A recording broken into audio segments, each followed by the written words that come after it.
मैं अनिल त्रिपाठी, शरद भावना bureau chief, ward number 7 सरधुआ से। हमारे साथ जुझारू प्रत्याशी आशीष रघुवंशी, जो जनपद चित्रकूट में किसी परिचय का मोहताज नहीं है। ये ऐसे शख्स हैं जो हर व्यक्ति के जुबान पे हैं और अपनी सुविधाओं, अपनी सेवाओं के लिए जाने जाते हैं।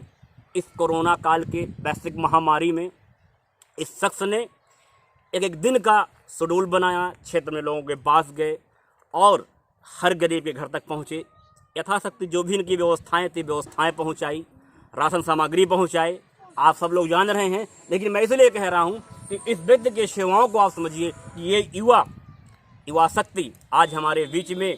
सोचिए, अपने सारे शौक को छोड़ करके, अपनी जिम्मेदारियों को छोड़ करके आप देख रहे हैं, यह सिर्फ और सिर्फ जनता की सेवा के लिए अनवरत क्षेत्र में रहते हैं, बराबर लोगों की सेवा बने रहते हैं। चाहे कोई विकलांग हो, उसके साइकिल के लिए, ट्राईसाइकिल के लिए वो लड़ाई लड़ते हैं, तो कभी किसी के लिए पेंशन के लिए, हर तरह की लड़ाई इनके सामने हमेशा मल्टीमीडिया के सामने आती रहती है।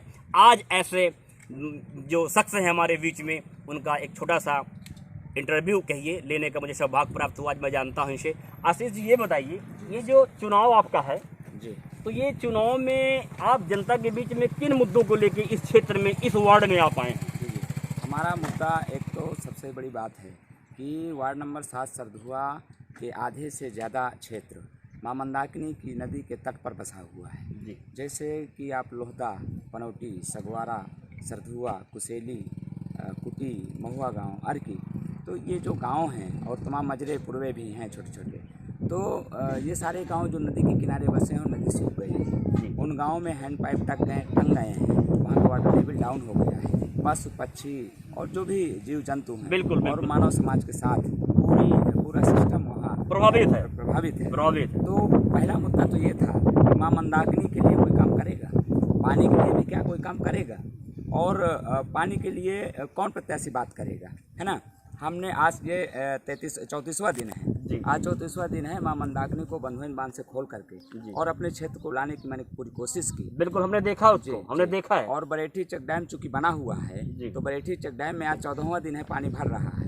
मैंने सुबह भी रिपोर्ट ली थी, तो मुश्किल से 2 इंच बाकी है, शायद आज रात तक या कल तक पानी आगे बढ़ जाएगा।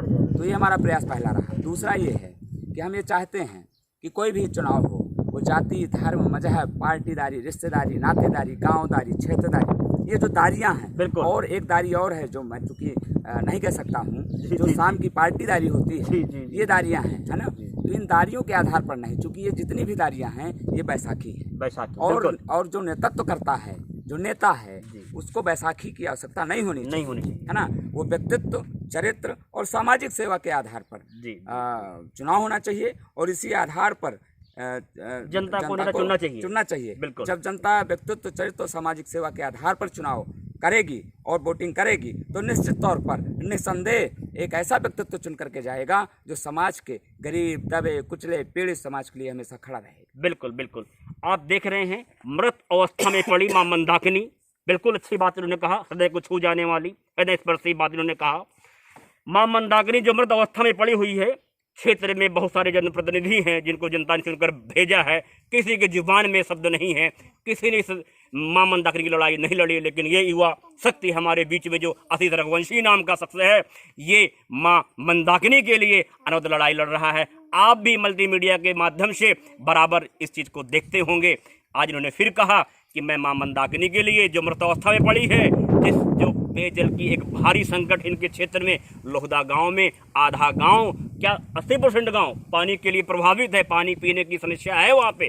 किसी जनप्रतिनिधि को ये सामने ये समस्या दिखाई नहीं दे रही, लेकिन इस शख्स ने इस समस्या को जाना और इसकी लड़ाई बराबर लड़ रहा है। जनता आपको क्यों चुने? ऐसा क्या है कि जनता आपको वोट करे, आपको बीजेपी? आप ये बता दीजिए। मैं ये नहीं कहता कि जनता मुझको चुने, जनता उस शख्स को चुने जो वास्तव में जमीनी स्तर में चल करके उन वृद्धों को वृद्धा पेंशन दिलाने का काम करता हो। जो वृद्ध आज 80 साल की उम्र के हैं, 20 साल से उनको पेंशन मिलना चाहिए लेकिन नहीं मिलती। ऐसी तमाम विधवाएं हैं जो 2, 4, 5 साल, 10 साल, 15 साल से विधवाएं हैं, उनको विधवा पेंशन नहीं मिल रही। ऐसे विकलांग सैकड़ों के तादाद में हैं जिनका विकलांग सर्टिफिकेट नहीं बना, और अगर बना है तो पेंशन धोखे से अगर पा भी रहे हैं तो उनको ट्राई साइकिल, व्हील चेयर, बैसाखी कान की मशीन, जो भी आती है सामग्री नहीं मिल पाया है, वो ऐसे व्यक्ति को चुने जो कॉलोनी में लिस्ट में नाम है, सूची में नाम है, लेकिन 10,000 नहीं पाए, तो 10,000 उस व्यक्ति ने नहीं दिया तो उसकी सूची से नाम कट गया। मैं चाहता हूँ ऐसे नेतृत्व को चुना जाए जो टट्टी घर में नाम तो है लिस्ट में, लेकिन उसको नहीं मिला। टट्टी घर भी जनप्रतिनिधि वहाँ के खा गए और अधिकारी साथ में वो भी मलाई खा गए। तो ऐसी जो मुद्दे हैं, इन मुद्दों पर आखिर कौन बात करेगा, कौन काम करेगा? जो काम करे उसको चुने। मैं ये नहीं कहता कि सिर्फ मुझको चुन लेना, जो ईमानदारी से जनता की सुने, जनता का काम करे। हैं 32 प्रत्याशियों में जो लायक हो उसको चुने।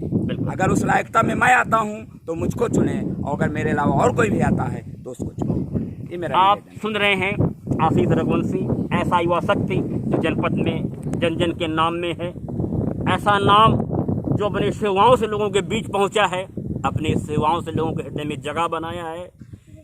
आज ये रघुवंशी आपके क्षेत्र में जिला पंचायत के उम्मीदवार हैं और जनता का पूरा स्नेह समर्थन मिल रहा है, सहयोग मिल रहा है।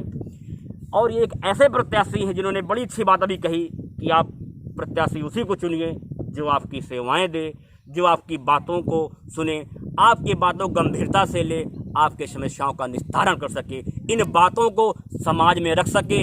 इन बातों को रखने की क्षमता जिसके अंदर हो उस प्रत्याशी को चुने। अगर मैं इस लायक हूं तो मुझे चुने, मैं नहीं हूं तो जो इस लायक हो उसे चुने। बड़ी बेबाकी के साथ इन्होंने अपनी सारी बात सरस भावना के साथ शेयर किया। मैं अनिल त्रिपाठी, ब्यूरो चीफ सरस भावना, जनपद चित्रकूट के वार्ड नंबर 7 सरधुआ से।